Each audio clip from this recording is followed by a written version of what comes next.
Hello guys, good afternoon. I know, good morning. Morning kasi kami dito nandito sa sasakyan kasi magtutour nga kami kasama yung mga friend ko. So, to make the video short, short na ba talaga? Ayan, nandito na kami sa location. Nandito kami sa parking lot. And then, dyan pupuntahan namin yan mamaya. Pero kasi, for now, pupunta daw muna kami sa CR. Kasi magsi-CR daw muna kami bago aakyat sa temple. So, ah, kaya punta muna kami sa CR. CR syempre. Pero, hindi ako magsi-CR ha. Sinamahan ko lang. Then, papasok na kami dito. O tingnan nyo, 'di ba? Yung mga tie dress na yan, pwede ka rin mag-rent dyan. Pero hindi kami nag-rent. At hindi ko rin tinanong kung magkano yon. So, lang. Pero mostly na nandito is mga Thai. Pero Sunday kasi to. So, yung parang nagsisimba na rin sila. Alam niyo yun. So, ayun. Nice yung place. Quiet place. Tingnan nyo. Daming bulaklak sa paligid. Then, ito yung, pagpasok nyo, ito na yung makikita nyo. 'Di ba? Ang ganda. O, 'di ba? And nandito yung welcome to Dragon Paradise. Nandyan yung mga rules nila.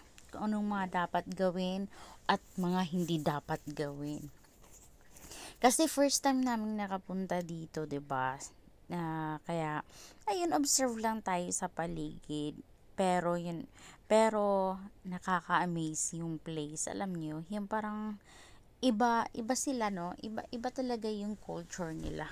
Kasi ano, nakakabighani. Oh, 'di ba? Si Vanessa, ano na naman ang ginayoyo mo, Vanessa? O relax ka lang, magpahinga na tayo. Alam ko gusto mo nang mag-CR. O tayo na. Samahan na kita. Char lang. O, 'di ba? So this is it. Ito na yung yung parang ng dragon. Ito. Yan. O, 'di ba? Hindi natin alam kung paano basahin yan kaya o, ito na din yung treasure blister nila, International Heavenly Dragon. Ito, basahin nyo yan. The only one in the world. O, diba? Saan ka pa? Pero kasi, Year of the Dragon na ko. Kaya, uh, parang, iba ang energy. Alam niyo yun. Kaya, parang gusto ko din talagang pumunta dito sa Dragon Temple na to. Alam niyo guys, first time ko din talagang nakapasok sa temple ha. But, ito yung I feel maganda. Tingnan nyo yung floor. Alam nyo, tingnan nyo yung mga monks, nagpapaalang sila. Then, kung papasok ka dito, tingnan mo, ang dami. Di ko alam kung bakit anong pangalan dun sa mga white yung monks kasi yung orange ang suit, diba? Ito yung entrance, yung papasok pa doon. Then, ayun, kasi papunta nga kami ng CR, ikot muna tayo dito banda, 'di ba? Habang may iba't iba silang suot nila ng mga uniform. Pero ang alam ko yung monks lang talaga, o 'di ba? Ang dami nilang flag.